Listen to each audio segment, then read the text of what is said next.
Hello, and welcome to another instalment of The High Road. My name is Noel C. Blundell, and you're with Remy Blundell. How are you, Rem? I'm pretty well today. How are you?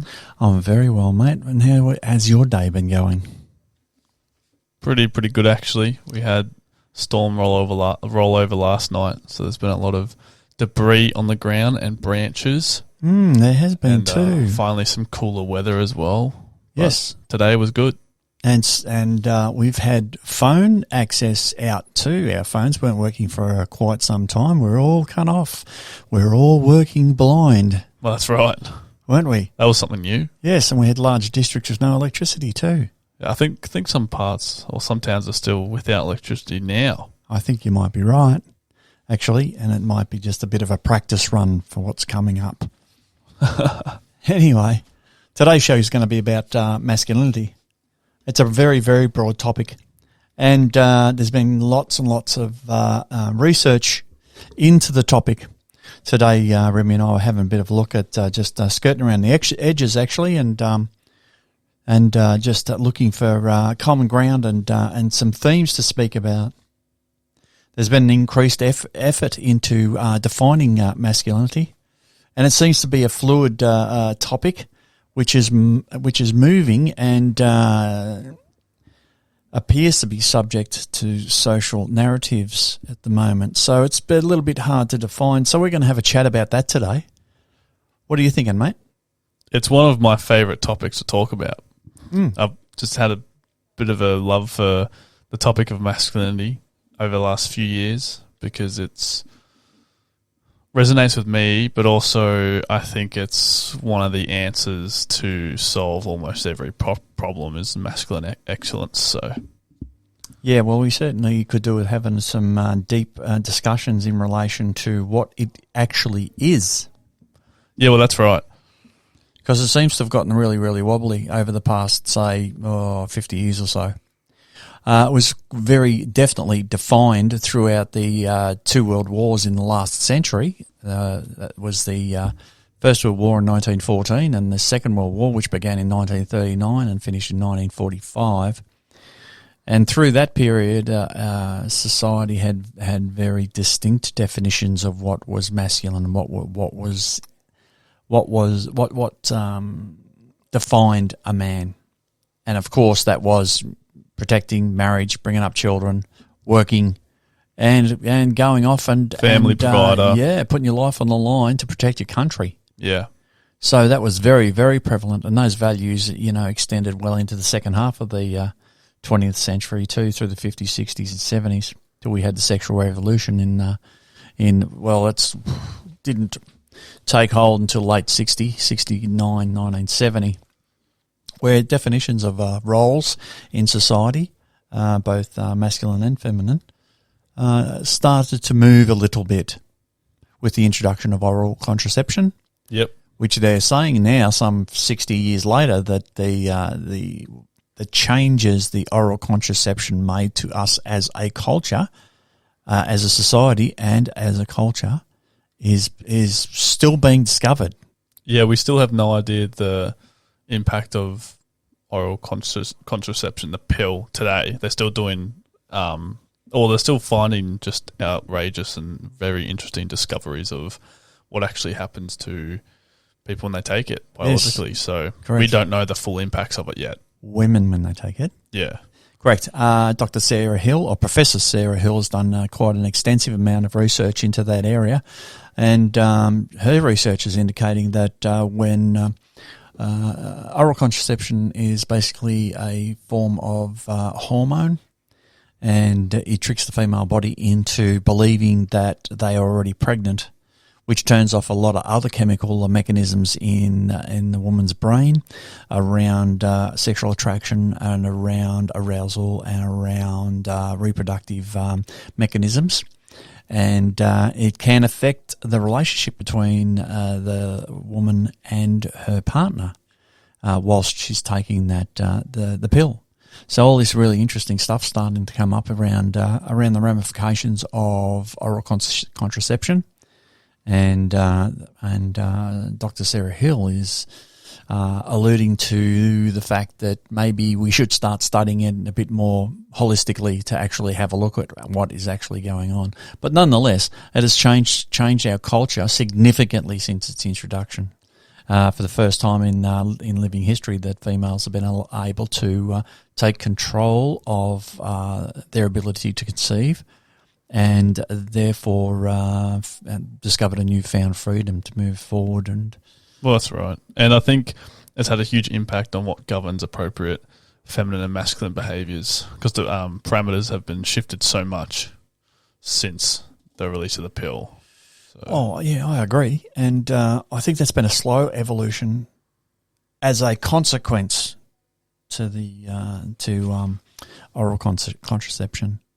You know, because that freed up a lot of time, and women weren't so restricted. Restricted's the wrong word. Had to change their commitment to the raising of offspring and children, and they could actually invest that time in other areas like career, education, things along those lines. Which what we see today is, the rich experience of having women in the workforce. That's what we've witnessed as a direct result. Oh yeah, it's very good. Which has its positives. Yes. Although, research is indicating that with every positive there is a negative, and we could be seeing some of the negatives associated to it as well. As I say, every force has an opposite and equal force. Yes, correct. So yeah, correct. With absolutely everything. Yes, but she's advocating that we actually have a look at it, and we will keep a finger on that pulse, and in future we might even have a bit of an episode on that, and unpack some of the discoveries that Dr. Sarah Hill has spoken about. Yeah, I find her work very fascinating. So yes, I do look forward to that. I thought it was fascinating as well. I thought it was really, really good what she had come up with, particularly around the biochemistry of female makeup and the introduction of oral contraception. But back to masculinity.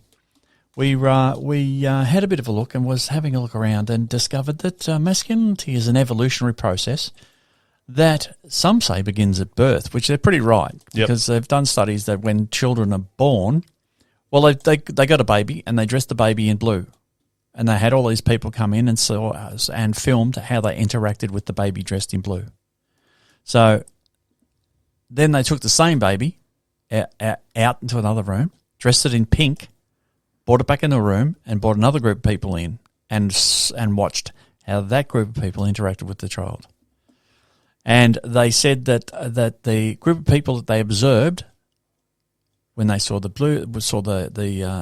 baby in blue acted in a more masculine way and spoke in a more masculine way. And when you're going to grow up, you're going to be a big fireman and all that sort of thing. And conversely, people did the same in feminine aspects when they saw the baby was in pink. It started, you're wonderful, aren't you beautiful, and all that. Wow. And they spoke differently, and how adults go into baby talk and things on that. Yeah. These days, that changed. Their behaviour changed. The adults' behaviour changed. Their language changed. The pitch in their voice changed. And it was totally different from one to the other, which suggests scientifically that the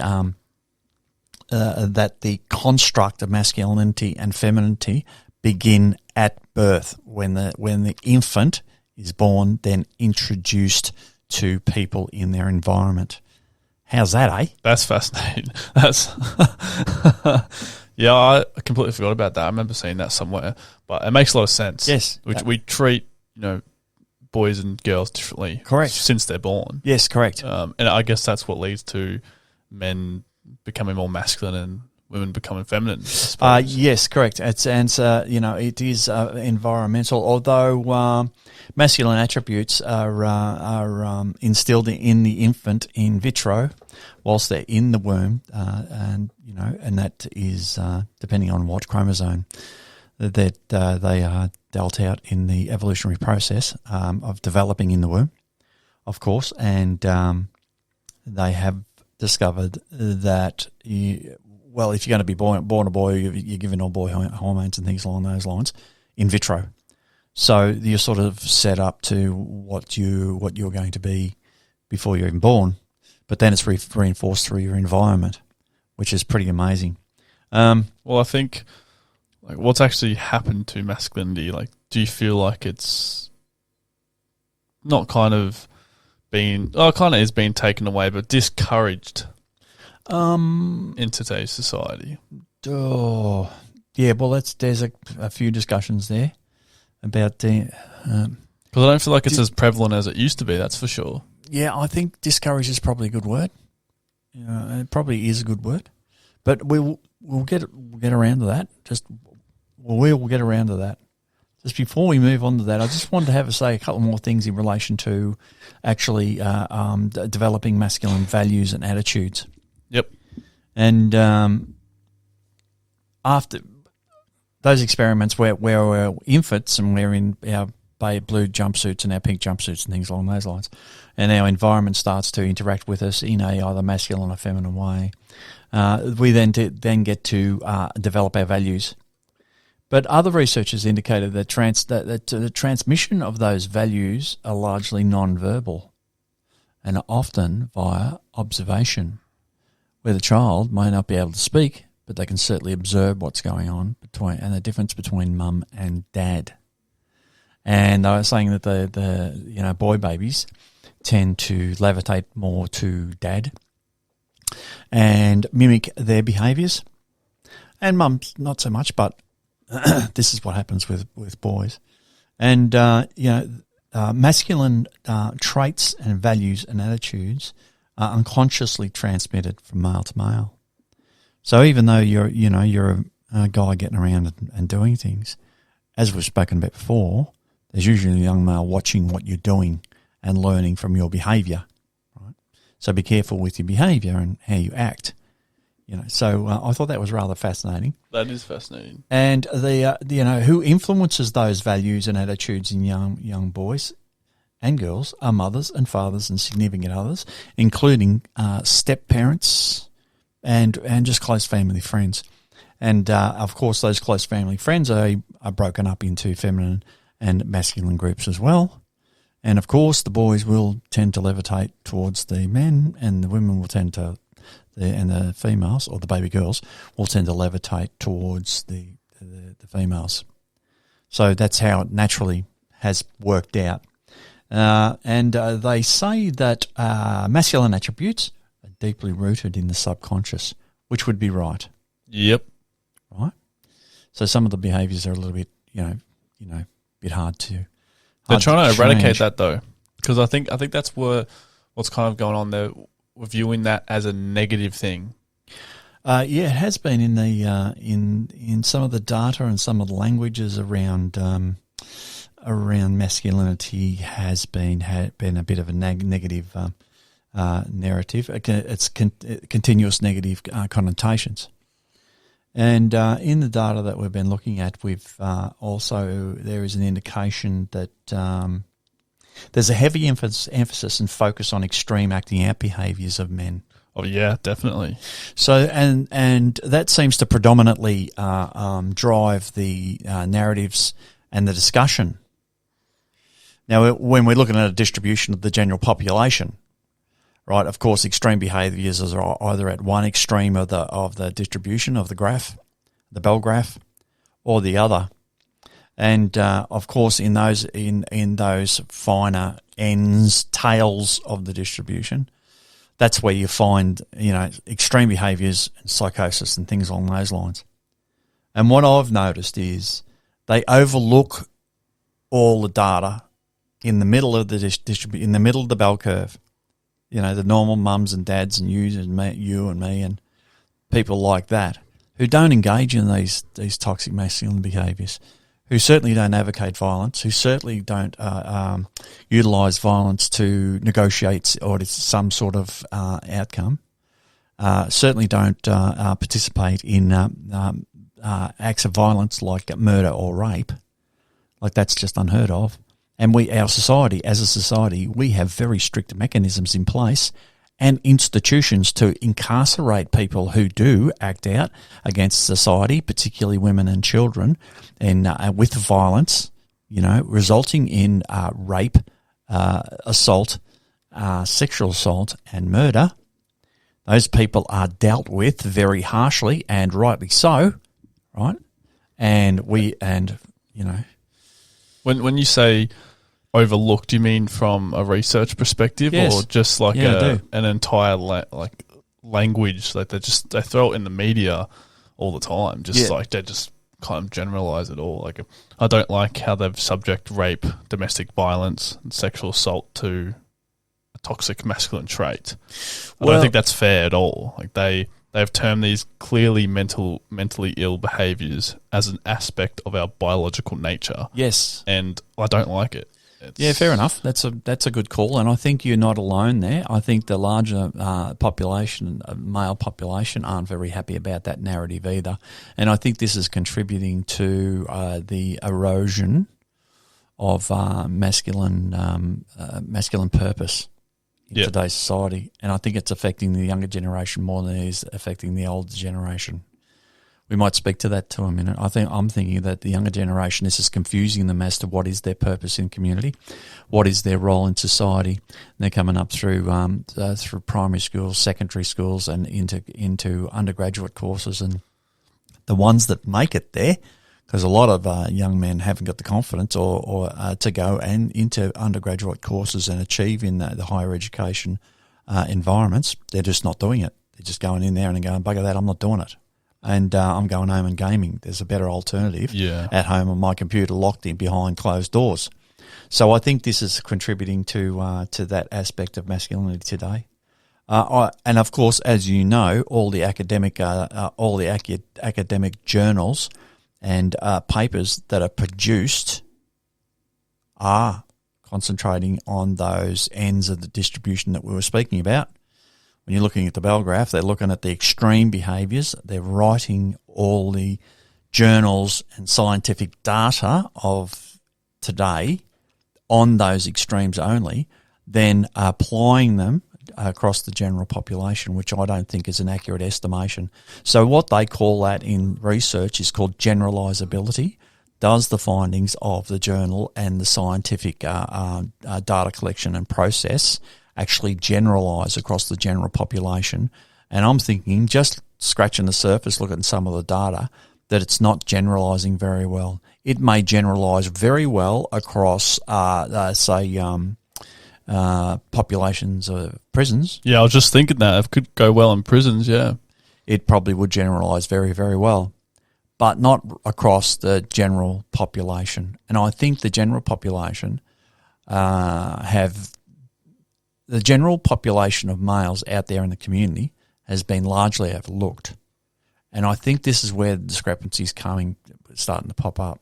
It's not, I don't know if it's funny or not, but we've spent a lot of time looking at research papers. Yep. And we've written loads and loads of our own.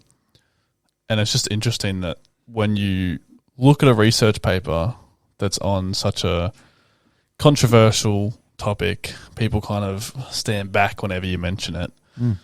You actually get into the research, most people are reading it and going, oh yeah, that all makes sense, and this and that and that. But we've looked into the ethics of research papers, and we can read between the lines and all the statistical processes and what actually goes into a paper. You can actually kind of pick apart what's going on, and that's what I'd like to do in the research a bit more, is really get into the depths of the paper and see what's kind of happening. Because they mention it, like everything that say, not a benefit, but something to consider for future research. They mention like what they couldn't do in their paper. Limitations. Limitations, that's the word I was looking for. So they always mention them all the time. Yep. Whether it's a limitation in their detection of a behaviour, or like even in our episode on depression and mental health, we mentioned that like there was a limitation in the detection of major depressive disorder for men and women. Yep. So it's everywhere, and some people don't really think about that because they don't know. But and some of the consistent limitations that does come up is they are questioning whether it's generalisable. But that's at the limitations are written at the end of a very long academic paper, and you have to read a lot before you get to the limitation section, which is usually one of the second last paragraphs of the entire document in either discussion or conclusion. And you have to get to that point to read whether this would apply across the general population.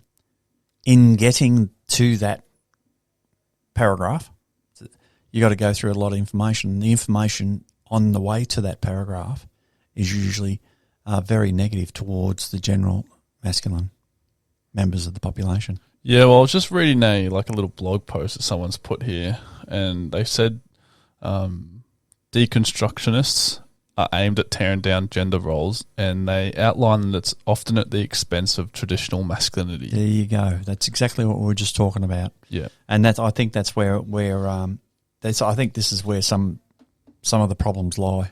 I think a drop in masculine presence can be, I guess, in the hands of a lowering of testosterone levels as well.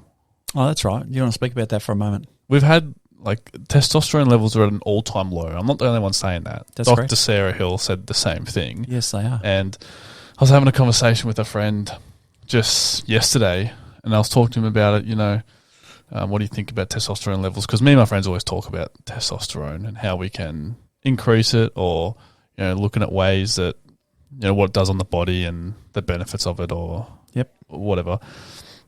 And he told me something that I didn't know about before, is that 50 or 60 years ago, our testosterone levels were very, very high on average. We had a very high average testosterone level, and fast forward to today, because we have such low levels, what they did was they changed the average of testosterone a man should have. So it's not at the high average as it was back in the 1950s or 60. They've just lowered it so people wouldn't feel so bad about it. So you go visit someone, doctor, whatever. Oh yeah, you have low testosterone levels. It's not low anymore. It's average, if that makes sense. Wow. So when I heard that, I could not believe it. I was like, you're joking. Isn't that worrying for anyone? Well, there has been people coming out and saying if we continue along this trajectory of annual reductions in sperm production, we potentially will have a sterile race inside, I think it was 10 or 20 years or something astonishing, concerning. Yes. And some of the reasons why they have been suggesting that it's potentially diet. But there's some other people out there that are also saying that it can be psychological as well. So I'm a bit of a believer that it'll be a combination of those, a number of those things, because we're complex. I believe it'll be psychological, biological, and environmental. Yeah, and I think potentially emotional. Yeah, I think environmental is a huge one. Like we have an epidemic of devouring mothers nowadays, overprotection over the kids, which all contribute to everything. Are you talking just children in general or male children? I think it's a bit more detrimental to the males if there's an overbearing mother. Yep. I don't really know the full extent of it on young girls. I kind of just looked at it from the male perspective when I was watching videos and stuff. That's all they really spoke about anyway. Yep. Well, I have looked into that a little bit, and there seems to be a growing fear of mothers actually letting their young men go out into this society with the harshness that's being dealt up for young men, and the lack of direction, lack of purpose, and the inability of young men to be able to get out and spread their wings in the society to actually find their ground. They haven't really had that ability to do that. Lots of the information that they've been picking up has been via screens. Yes, well, yeah, it says, I just randomly clicked on this website, and it says right here is that why were young men so masculine in the past and now is because in the past kids went outside and played, now they sit around on their phone and play video games. Yep. And this is also the reason why in the past no one heard of ADHD or ADD kids, because they had to pay attention to their surroundings or else they'll get hurt or killed. That's correct. When they play baseball or in the streets or other stuff. Correct. So that's just from a random website I clicked on. Yes. So I think parents and particularly mothers are getting really, really concerned, Yeah. Really concerned. I was actually reading in a book, I'm not sure which one it was, whether it was Iron John or one of those books on masculinity, and they spoke to that extensively about, mums are becoming overprotective because they're not confident to let their young men go out into this society. They know what's out there, and they fear them going out because they firmly believe, and they're probably right, that they're not prepared. So yes, and I think that has on flow on ramifications where we're seeing a lot of mature age men, and I'm talking well into the beyond 25, well in their 30s and 40s, and some coming into their 50s are still at home with their parents, living in the same bedroom that they actually grew up in. Yeah, well, when I'm just having to think about all my friends now, especially the ones that are still at home, and majority of them are fear of leaving, a fear of the mother letting their children into the world. Yep. And I can totally understand that rents are really astronomical, and it's very difficult for young people to get into the home buyers market. I totally understand that. But there are ways and means to be able to accommodate yourself through communal living, and group people rent a house and then split the rent, and there is quite a bit of that is possible. It is possible to go out and live on your own. It's just that I don't think these young men are being encouraged to do so. They haven't been encouraged to go out at all. I think now children that are asked to go outside and play view it as a punishment. Yeah, and wow.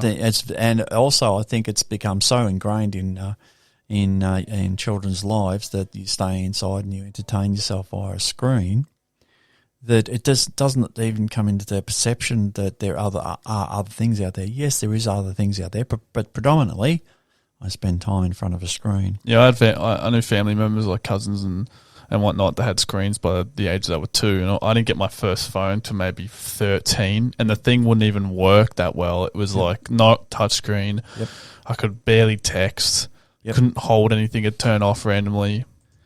Well, there is a gentleman at the moment who's been studying phone usage in children, and his name is, pretty sure it's John Hyatt.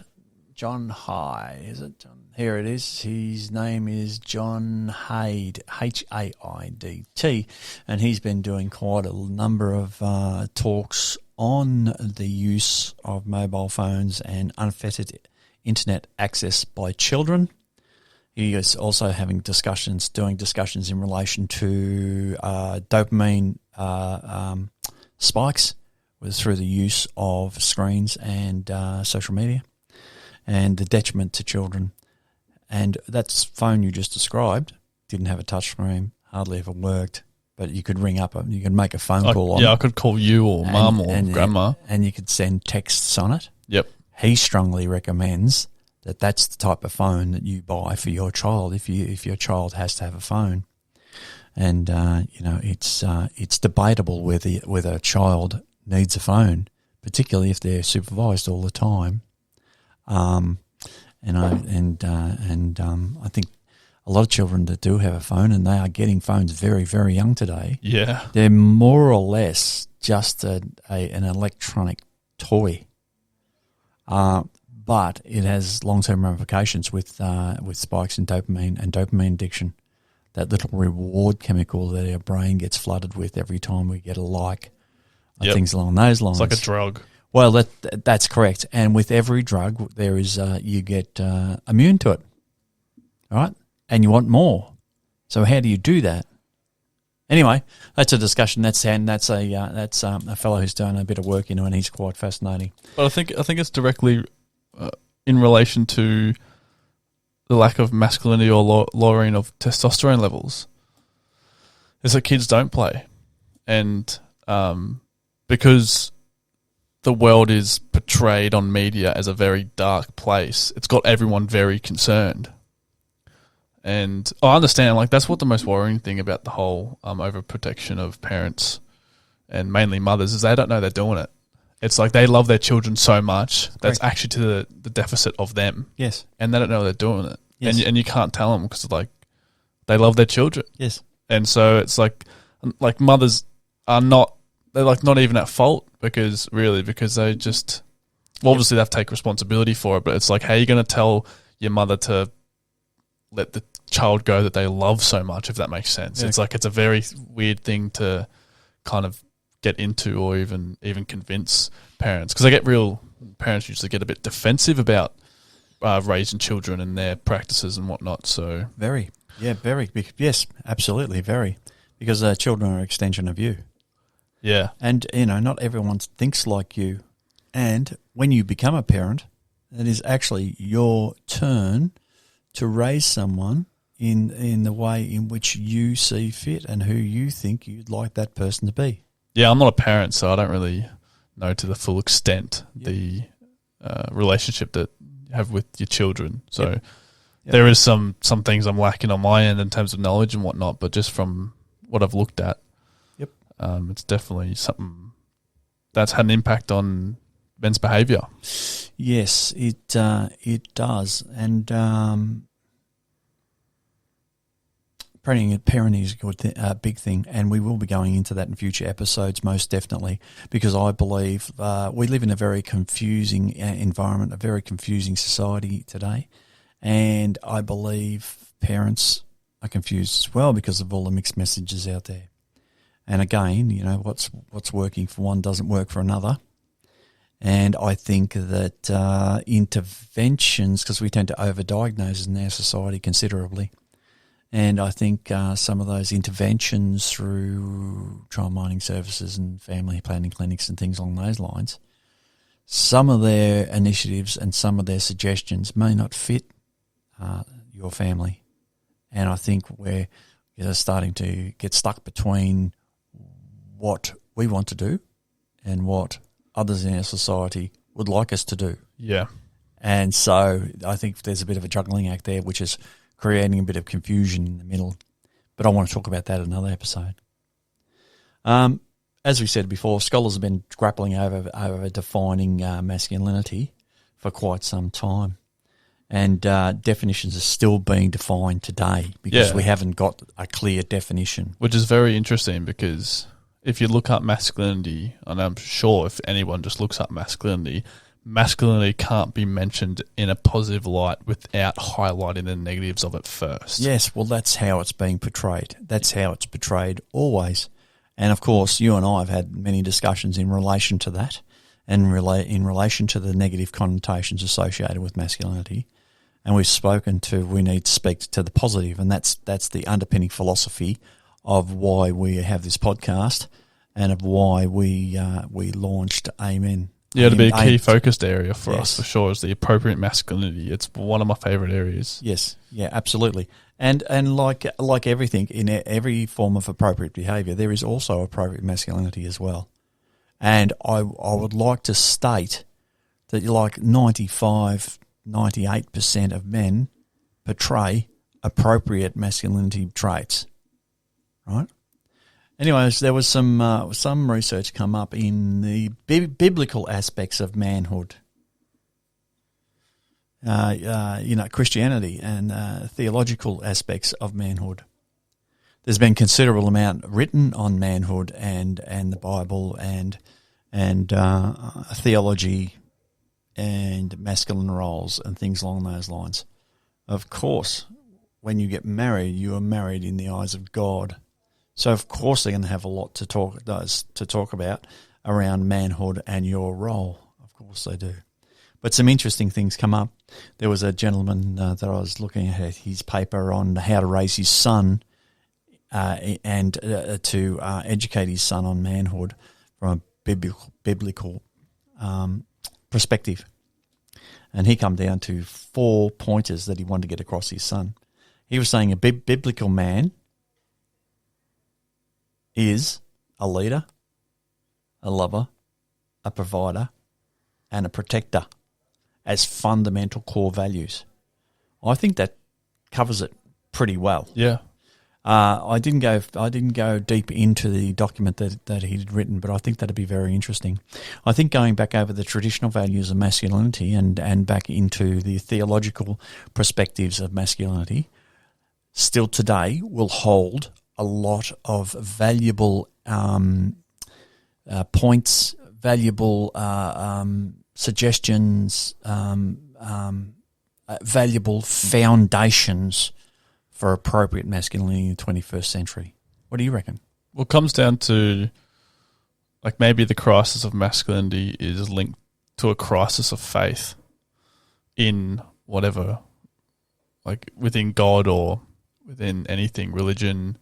It doesn't have to be God or religion, like, it could just be spirituality. Yes, but it could come down to a lack of faith. Yep. Like, and people aren't really thinking I was made by God. It's just I am who I am, and and then I could change or whatever. Like, and people can change. I'm not saying they can't, but it's like it can be linked to a lack of faith and not finding God and whatnot, and loving who you are and identifying with what you are and what your roles are and stuff. Because that perfectly summed it up, and that's how I got onto masculinity very strongly. Was obviously we spoke about it heaps throughout my teenage years and over the last couple of years at uni and whatnot, so it was always a fascinating topic, but I really learnt a lot about how to be an appropriate masculine person was in my first relationship. That's when I was kind of forced to step into it in a way. And I read a book by David Deida called The Way of the Superior Man, and it literally opened my eyes to absolutely everything, and I could not believe it. It was life changing, honestly, when I read that. And so I kind of had to step into a role where I was a protector, I was a provider. My woman was relying on me to do things, get us out of trouble, make decisions, and make sure she's all right, deal with her problems, and all this stuff. And in return, I got back like emotional support and loving and all this care. And it woke me up so much. And now I want to help other people realize their role of the masculine in the relationship, because a deficit of it is, or a deficiency of masculinity in a relationship is detrimental to the entire, I guess, roller coaster of a relationship. But that's why I kind of stepped into it. And I wanted to mention that because it was a huge life-changing aspect for me, as I already said. And there's heaps and heaps of things to say on it, I suppose. But I think, I just think it's very, very important to me, I guess. But I think, I kind of lost my train of thought there for a minute. But no, I think it's really good that you actually had that opportunity to experience that. Oh, definitely. And I think there's a lot of young men out there who haven't been given the opportunity to do that as of yet. And the older they get, the more they fear it. It's something that you can't really think out before you go into. You have to sort of, you know, fly where angels fear, so to speak, you know? Yeah, or you get thrown in the deep end, and if you don't swim, you sink. Correct. And, like, that's what happened to me. It's like I got thrown in the deep end, and my brother, he handed me this book and said, you need to read this if you want to save your relationship. And I read it, and then from every day onwards, and it wasn't a hard read or anything, my relationship just thrived. And I could not believe it. And I stepped into my masculine, and then in response, my partner stepped into her feminine. And it was just an unbelievably awesome experience of not just a materialistic connection, but it was a spiritual one. Something that was much deeper than the average, I guess, relationship at my age. And so, I kind of picked up all these traits and all these masculine behaviors, and I realized, well, like, I don't feel so bad. I don't feel so indecisive. I'm not so agreeable. I'm here for a purpose. You know, it gave me a purpose with a partner, and now I want to help other men realize that you can step into your masculine self and identify with that core of yours to get you out of not just trouble in relationships, but trouble in real life. Actually, it's not to get you out of things exclusively. It's actually to support and give you the foundation to thrive. Yeah, that's much better the way to put it. Every aspect of life. Yeah, that's why I think it's parenting, relationships with your partner, with your family, with your community, with your environment, how you interact with your environment, how you eliminate indecisiveness out of your life, how do you approach your work, how do you approach your business? It gives you a foundation to lead, a foundation to forge a significant pathway into your community and into your environment and into your life, and march off into maturity with confidence, taking on natural leadership roles, That's what it's about. The foundation. That's the places. Puts the foundation of that in place for you to go forward. Yeah, well, because I was always a bit. Well, that's exactly right. And I was always a bit blurry, like in a relationship. Like, what do I do? I'm kind of just there. Yep. You know, like what? Do I have an actual reason? Like, I guess to be there, because relationships have changed so much now. The feminine can live quite happily without the masculine. They don't have to hunt food. On the surface. On the surface, yeah. And well, life's not so hard to survive anymore. But now I was just thinking, well, you know, we have technology's made it a lot easier. Washing machines and dishwashers. Yes, of course. And now we have home delivery for food and stuff, everything. And I wrote about that in university. And so I wasn't too sure on if I had a real reason to be in a relationship, which is probably what a lot of men are thinking. It's yes. like, do I have a reason to be in a relationship? And a lot of women. Yeah, it's like a lot of women and men are thinking the same thing. Yeah, and I don't think it's in my opinion, it's you don't have to have a reason. It's necessary. Yes. You get into a relationship and, you know, yes, grapple yes. grapple with problems with your partner. Find someone you have to contend with. Yes. And you will go through the highs and lows of a relationship, what a relationship brings.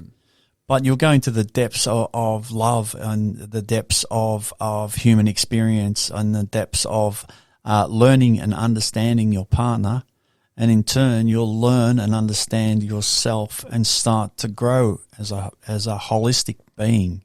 Yeah. If you hide yourself away in rooms and don't engage in human interaction and relationships, particularly with partners of the opposite sex, you're hindering your ability to grow exponentially. Yeah, and I grew exponentially. I turned into a man I thought I would never, ever reach. Correct. And one of the main things was I was always trouble with my decisiveness. I could not decide anything. Yep. Umming and ahhing and worrying about too much junk. Yep. And stuff. And now it's just I had to make a decision because my partner made me to. Well, you're in that role. My partner expected me to step up and do that. Yep. And I know people are going to be quivering. Oh, you're the male and you have to make the decision. Well, at the end of the day, I think one of a male's roles is to forge a pathway through indecisiveness. Yes. Absolutely. Right? Because usually, if we look at it logically, just let's have a look at it logically. Men are very logical. I'm very logical. 2 + 2 = 4. If your feminine energy, your wife, your partner there has children that she's looking after, trying to feed and trying to water and make sure they've got shoes on their feet and they're safe and they're not running on roads and they're right. I think it's the man who's got to be paying attention to the bigger environment around the family and around his wife and around his children and what is going on. And when I think he's working in more of a bigger picture perspective, right?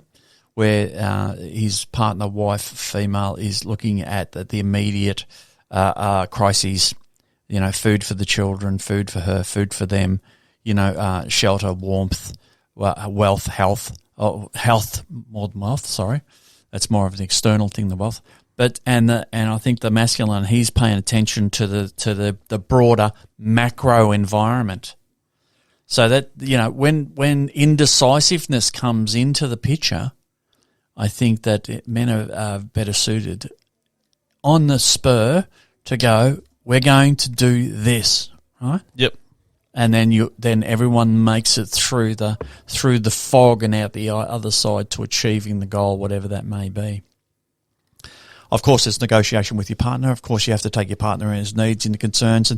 And the man and the woman being together for so long to have offspring should have a pretty good understanding of the needs of their partner and be able to implement that into their decision-making processes, right?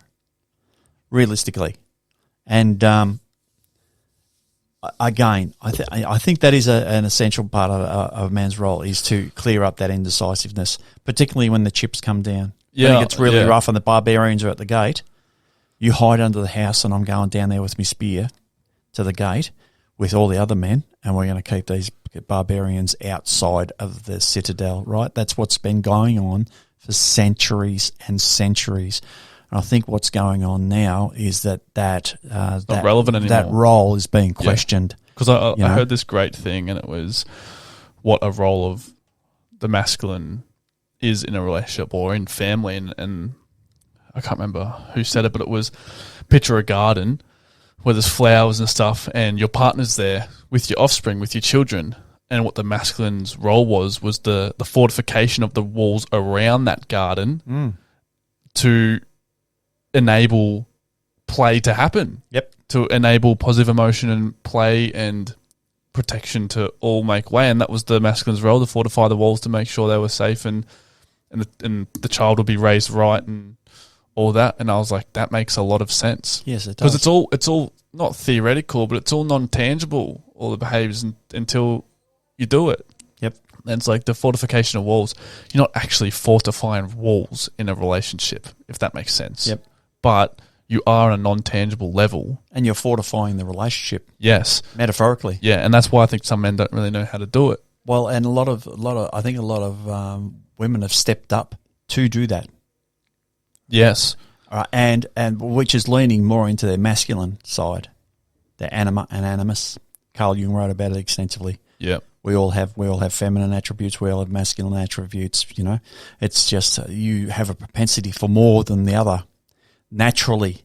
But I think what we're seeing today, and I probably said it before, is the females are leaning more into their masculine attributes and over and above what is natural for them. And I think this manifests into, in the words of David Dieter, he's a big advocate of this, is that it manifests in anger.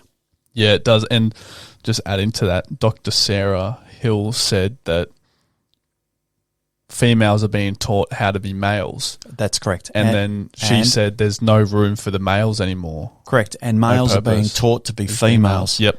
And it goes against their natural grain, their natural levels of masculinity and femininity. And this is what we're witnessing today.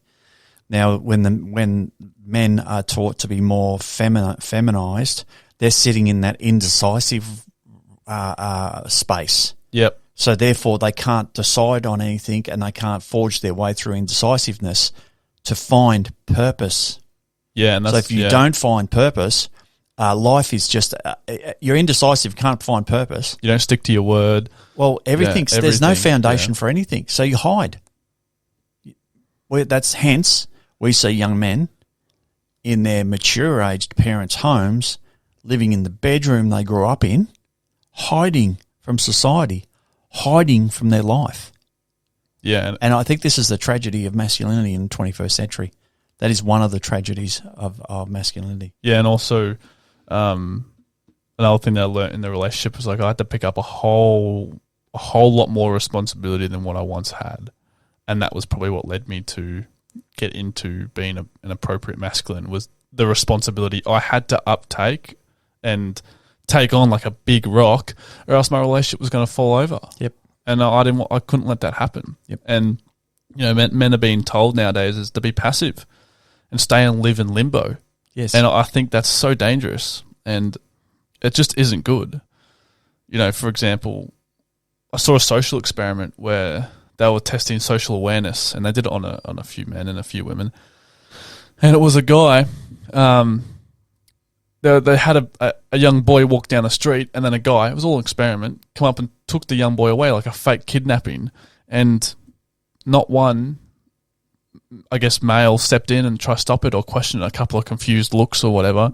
But I feel like we're getting to a point where it's so limbo that just like there's no appropriate interception of masculine behaviours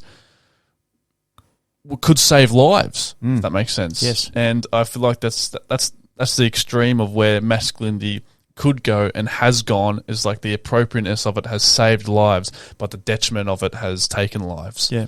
So there's been a huge confusion of what appropriate masculinity is. Correct. And being passive and being limbo doesn't work. Like, you can't just be comfortable. Like, I get pretty unhappy when I don't even know what I'm doing. Like, I have to have a purpose. I have to strive forward. I have to reach new goals. Yes. And through that, I want to help people realize that this is actually the answer to pretty much all of your problems, I reckon. It's just masculine. For young men. For young men, yeah. Yes. It's like between ages of 15 or even younger, it's like they need to be taught some appropriate masculine roles. Yep. And behaviours. Yeah, and behaviours. That's What do you think about that? I think it's a great idea, and older men need to start speaking to that topic, and they actually need to start looking into their childhoods for pointers of where they got their masculine values from. I went out and spoke to a number of gentlemen in researching the book on appropriate masculinity, which is currently under draft. And I spoke to a range of gentlemen in relation to their history and their growing up experiences with masculine role models in their family. And they and all of them come up with, well, Dad was usually too busy and working, but their grandfathers played a very significant role. And all of them had a friend who they'd go and visit because Dad was too busy or Dad wasn't there or whatever the case may be. And one of the attractions of that friend was their father was very interactive with them and their friend as well. So, and they had that, and that's where they got their role models, values and attitudes from their friend's father as well. Now, it was funnily enough, another thing come up was that that a lot of the friends of, with all due respect, a lot of the friends' fathers that these gentlemen had looked after, they were in a different socio-economic bracket. So they were in a bit of a different position to be able to spend time, money and resources on the young men, and that's when they exchanged those masculine values. Wow. Where a lot of dads were just working too hard to keep food on the table. Yep. They just weren't there. So work takes up so much of our lives, and it takes traditionally takes fathers away from the home. Today, it's taking mothers away from the home as well. So the child really has nothing, and is very young children. And it's dependent on the state to raise them. Well, that's correct. In early education, child centres and child minding centres and things along those lines, which we haven't seen the ramifications or the consequences of that as of yet either. Well, so I could say a few things on it, but I won't. I think we're seeing the early ramifications of it now. Okay, in terms of how do you think that's manifesting? Disconnection from family values. Oh, yes. Generations are not passing their family values on. Yep. Could potentially lead to more misbehaviour in today's society. Oh, yes. It's segregating the family, so people are becoming less social. Yes, that is going on. Technology is being turned to as a convenience to cover up that family disconnection. Okay. I'm just reeling these off the top of my head. Yeah. It could be wrong, but could be right. They're very relevant though.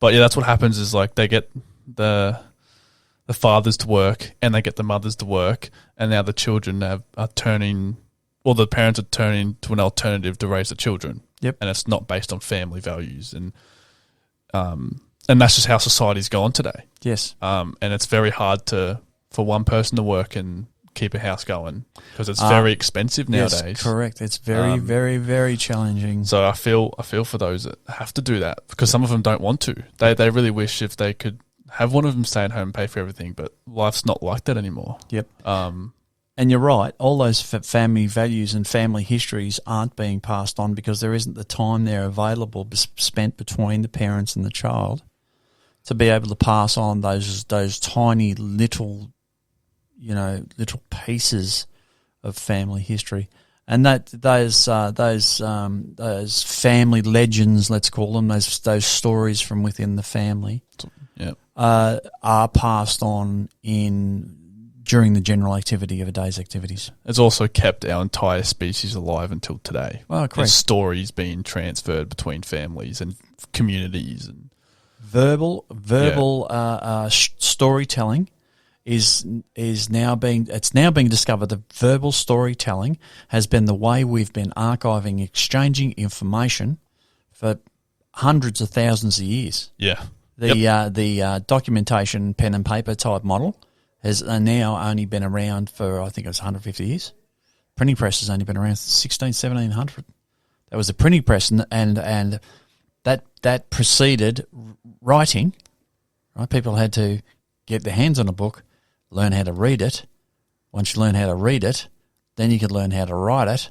So it's been a slow evolutionary process. Yeah. But again, it's only been around for like 200 or 300 years. where, we're quoting, well, our indigenous members of Australia, Australians, been around 65,000 years. Yeah. That far precedes the printing press.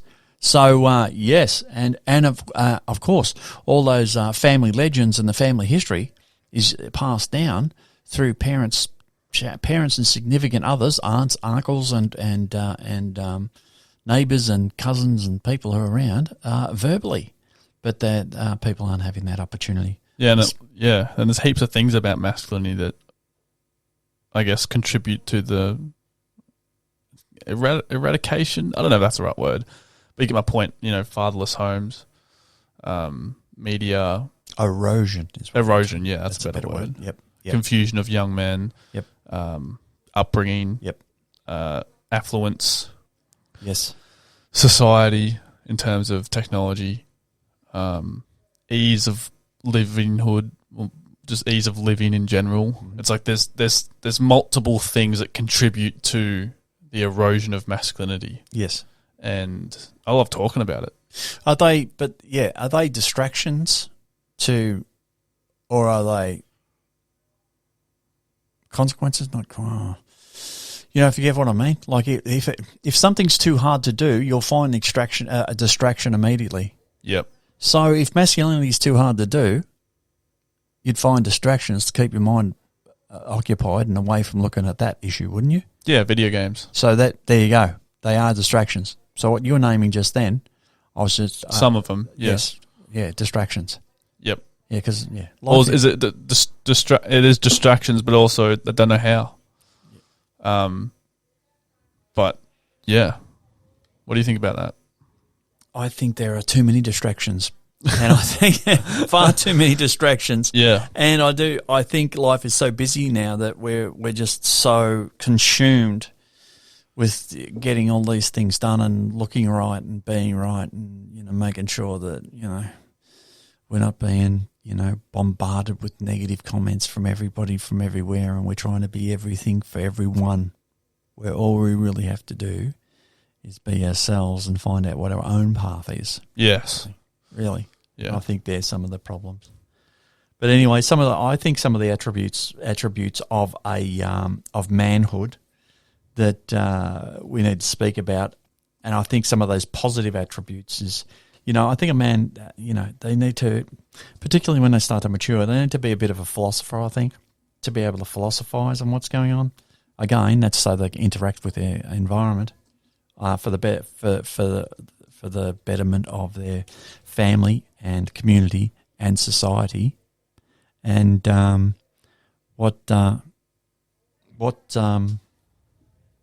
thing I was thinking was, as a part of that is, I think they require the necessity to be able to teach, to pass on information. Yep. Again, I've got down here thinker, which goes into philosophy anyway. A carer. I think men need to care. That's part of their masculine role. I also believe that spirituality plays a big part. Yep. I also believe that they have to be ethical.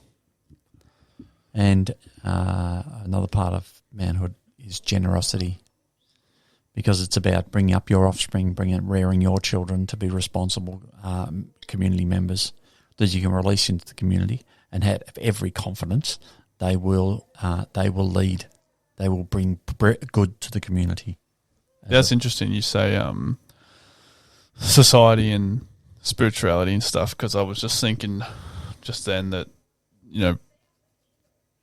men get a kick out of risk-taking behaviours. Oh, yeah, absolutely. And society has become so obsessed with safety. Yes.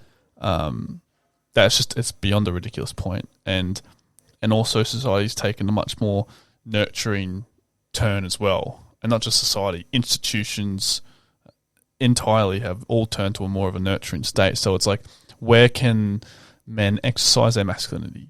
Where, most men loves getting on a bike and just riding around without a helmet. That type of risk-taking behaviour. Yep. And stuff. And it's becoming less and less and less yep. Available. Yep. So maybe that's worth to consider too. We still have team sports, football, soccer, Yes. cricket, things along those lines, and sporting is a pretty big outlet for men. But a lot of those sports are spectator sports. We have local football and things along those lines. Yes, we do have that. A lot of people participate in that, but that doesn't cater for the whole 100% of the male population. No. Just like netball for women doesn't cater for all women, but Yeah. but it is popular. Yep. So we do have that. We do have those activities, but a lot of those are spectator. You sit back on the couch and you watch it on television. So people aren't really interacting with it; they're interacting with the screen again. So I think we need to broaden up our some of our activities. And how do we allow men to exercise their masculinity? Well, how do you do that in this society? How is that done? Well, I think first and foremost, they need to be educated on what masculinity is and how to identify with their masculine core so they can figure out how to exercise their masculinity for them. Do you think it'd be worthwhile to have a look to see if society is allowing them to do that first? No, I don't think they're allowing them to do that at all. They get forced into school, right? And then most of them drop out because it isn't for them. Yep. So that's a perfect example of how they're not. Well, yeah, most of the education environments have been made very risk averse. Yes. And they've also been largely feminised and catered to females, because females are very good with English and the comprehension, things along those lines, and they perform very well. Women perform very well academically. Very, very well. And boys have a tendency to be more hands-on, practical, doing things, where women have the ability to conceptualise, reading, writing, things along those lines. And I think the education system has been leading a little bit more one way than it should. There's a lot of discussion in community around people bringing back technical schools. Where technical schools, you go to work, you go to school, and boys from 12 through to 18, I think it was, they had classes that include woodwork, metalwork, art, things along those lines. It's heavy on sport. But, boys are given an opportunity to work with their hands. That was quite successful. That's even got a negative view of it today. Yeah, it has. Oh, maybe when I was in school, people that turned to VCAL and did all the hard, the woodwork and the metalwork and stuff were looked at less intelligent, which doesn't help. I think that's horrible. Oh, that's right, because they did have a couple of little programs there of welding and things along those lines, didn't they, at your secondary school? I didn't know that. They were looked on as unintelligent. Yeah, well, to be fair, the course work was structured very handsomely. It was very easy. Yep. Not too overbearing, not that much homework, not that challenging. So there's that aspect of it, but also it wasn't looked at like, wow, you're pretty intelligent, conversely doing physics or biology, if that makes sense. Yes. And yeah. so, well, they're the sexy topics, aren't they? Yeah, and really? so I don't know what it's like today, but I think it's literally the backbone of our society, men that do that stuff. Yep. And I have deep appreciation for it, because when stuff goes wrong, like plumbing is one of the biggest advancements society has ever seen, and has saved health, lives. Absolutely. Yep. The biggest advancement in our health, life longevity, and well-being has been plumbing. Yeah, all because and how many? I think, what are the statistics on plumbing? I can't remember. It's probably over 95% of men that are doing plumbing or something like that. Ah, yes, it's a traditionally a men's role. Yes. Yeah. So, and I just looked at that and I was just like, wow. And so I think there's not that much appreciation for those jobs. Yes. Well, and some of those jobs are traditionally male roles. Actually, like putting in lampposts, building bridges, bricklaying, concreting, things along those lines. They're traditionally male roles. Electricians who come and fix out the electricity when a storm takes the electricity out in the middle of the night. Yep. They're usually all men. Yeah. I'd like to get into the statistics of if men are still applying at the same rate to do those hard labouring jobs. I think they are, because men will take will trade off financial reward for risk. Financial reward for risk. Yes. So if you can pay them a bit more money, they're happy to swing off a gantry, 50 stories off the ground and, install panes of glass. High risk for high reward. Men have been renowned for doing that for decades upon decades upon decades. Yeah, I've got a couple of statistics here. Firefighters, 88% men. Construction, 94% men. Combat troops, 84% men. Trash collectors, 95% men. Cable installers, 95%. Road builders, 96%. Iron workers, 94%. Coal miners, 96%. Electricians, 96%. Plumbers, 99% men. There you go. So there you go. There you go. That's the stats. And in finishing, I just wanted to say I just had a bit of a fish around in a website that had gone and they had surveyed 11,000 participants. And it was interesting because they had put up there what females like in men and what they dislike in men. And they were saying some of those traditional values that we've been talking about are rating quite highly. And some of the traditional values that women liked in men were, I got a list here: confidence. They like their men strong. They like them to be protective, playful, authentic, honest, and kind. Some of the things they disliked was bravado, lying, and a need to control. But an interesting point in that need to control was that there was a variation on that. The survey was stating that a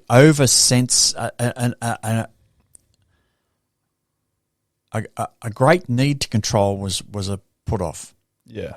But they did like their men to take subtle control of situations. I was just thinking that very fine line. It was a really fine line, Yeah. and I thought that was really interesting. And yeah, I can get that. I sort of totally understand that because we don't want people controlling our lives totally. Exactly. But I know for sure women are a lot more comfortable when someone's taking the lead, right? And someone's going to control this situation. Even if it's a point, okay, what are we going to do? Let's do this. And then, I want to think about that doesn't suit. Oh, I can't do that. I can't. Okay, well, men will take that into consideration. What's the problem? Well, whatever the situation is, let's jump overboard, but I can't swim. Okay, so we got to take that into the equation. The man wants to take that into the equation. The man will take that into the equation, then make it a reviewed decision, and then you all go together. Yeah, they make the best decision possible on all the information. Once they have all the information, Yes. well, what I think, and this is an opinion of mine. I haven't got any data to prove it, but I think women are a lot more comfortable when somebody is taking that lead, and when they have to take that lead, that I think that angers them a little bit. It's all again around uncertainty. It's all around indecisiveness. Yeah. It's all around that what we've spoken about already. Yeah, definitely. I don't think all women, but I think majority, generally speaking, yeah. I just think it's the nature of the feminine. In my relationship, I had to take the lead, and I had to take not full control, obviously, but I was expected to control situations when they got out of hand, and I was expected to step up. And yeah, you know what I mean. Yes, I do. And look, a relationship between a man and woman is a unity for coming together as one to grow strong. Like to become this one very strong entity, and it's a union, so both members of that union can grow to the best of their ability to reach their highest potential. Yeah, that's what it's about fundamentally. It's not an argument or a war or a game or who's going to win, right? If two sides, man and woman, goes to war, only one can win. That's not. Yeah. It's not about winning. No, it's not. It's about harmonious growth, actually, and reaching your full potential. Well, that's right. Well, that might just about wrap that up today, mate. Is there anything else you'd like to say to cap that off? No, I think we're going to break down some of the aspects in this video and podcast in a later one. Yes. And we're going to, obviously, we've got programs and on our website and stuff designed to help men or educate men on masculinity and how to identify with their core and stuff. Absolutely, and open up the topic for deep discussion. Yeah. And so hopefully some young men can take away some tips to actually step into their masculine roles and to step into their masculine strength and power. Yeah. And when we say power, we mean so you can stand up and make decisions and forge a pathway forward and lead. That's when we refer to power. We refer to leadership and being an appropriate masculine role model in the 21st century. And we don't mean power as in like exert tyrannical power over other people. No. That's not power. No, we don't. No, we're not talking about oppressing people. We're not talking about forcing our will on people. We're talking about working with people. Yes. And when you step into your power, you're stepping into your leadership, your truth, your being, and your purpose. And with that, you'll forge forward powerfully down the path of the role that you're put here to take. And become a leader. Yes. So then other people can look at you or turn to you or rely on you to Correct. help them and because your family lead them. Yes. and your community need you. Yes. Yeah? Yep. All right. You can find us on Facebook and on our website at Aimed Motivational Empowerment Network. So give us a yell. Hopefully this was an interesting discussion and you picked up some points. Send us a few sentences. Let us know what you think. Stay tuned. We'll be back soon with another episode. Yeah, thank you so much for listening, everyone. You take care, and thank you very much. Bye-bye. Bye.